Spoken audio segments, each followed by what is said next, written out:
Kaut arī par pievienošanos Eirozonai vēl nav pieņemti izšķirīgi lēmumi, jau tagad ir zināmas summas, kādas tas valstī un tās iedzīvotājiem maksās. Ja aptuveni pēc gada sāksies lata nomaiņa ar eiro, tad bez dažādiem jaunās valūtas ieviešanas izdevumiem, kas var sasniegt vismaz 100 miljonus eiro, būs jāveic iemaksas arī speciālajā Eiropas stabilitātes mehānisma fondā. Tas šodien oficiāli sācis darbu. Aprēķināts, ka 12 gadu laikā tas Latvijā izmaksās vairāk nekā 300 miljonus eiro, bet krīzes gadījumā iemaksas var pārsniegt 1,5 vai pat 2,5 miljārdus eiro, stāsta Andris Lācers. Eiropas stabilitātes mehānisms ESM Eirozonai būs tāds kā personīgais starptautiskais valūtas fonds, kas krīzes gadījumā aizdos naudu saviem biedriem. Pirmā rindā jau ir Spānija.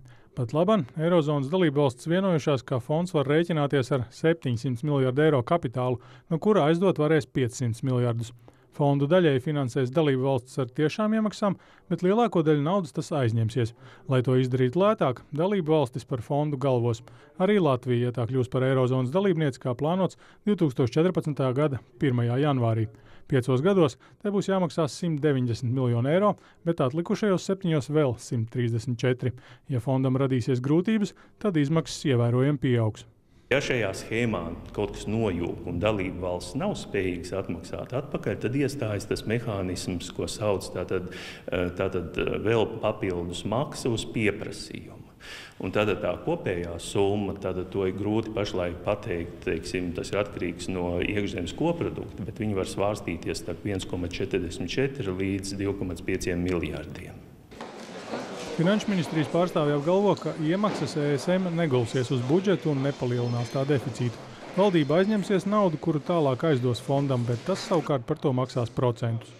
Mēs nesektu ar atpakaļējošu datumus kādus, teiksim, Grieķijas vai Portugāles parādus, kādas valstis, kura, teiksim, ir izšķērdīgāk dzīvojusi.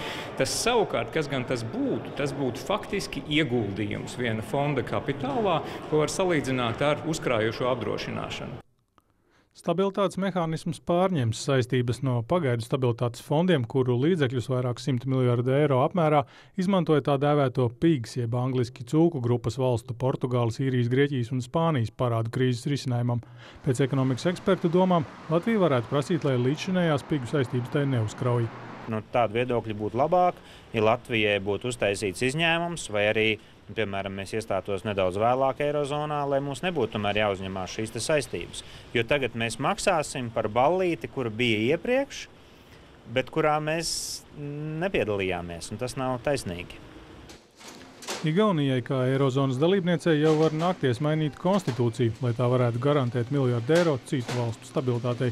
Zināms zaudējums tā var ierēķināt. Runas par to, ka varētu, piemēram, Igaunijas gadījumā tikt pazaudēts viss šis miljards eiro, tās ir pilnīgi absurdas. Ja? Bet, protams, kad nevar noliegt, ka Igaunija riskē ar kaut kādu nelielu daļu savu ieguldījumu, primāri jau ar to 150 miljonu eiro naudas iemaksu, kādu Igaunija apmēram 2 gadu laikā veiks šajā fondā.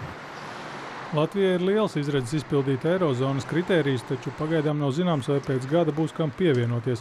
Pret pārlieku parādu kolektivizāciju, ko simbolizē arī stabilitātes mehānisms, iebilst tās Eirozonas valstis, piemēram Somija, kuras nevēlas arvien vairāk maksāt izšķirdīgo dienvidu eiropiešu parādus un drīzāk pašas ir gatavas atteikties no eiro.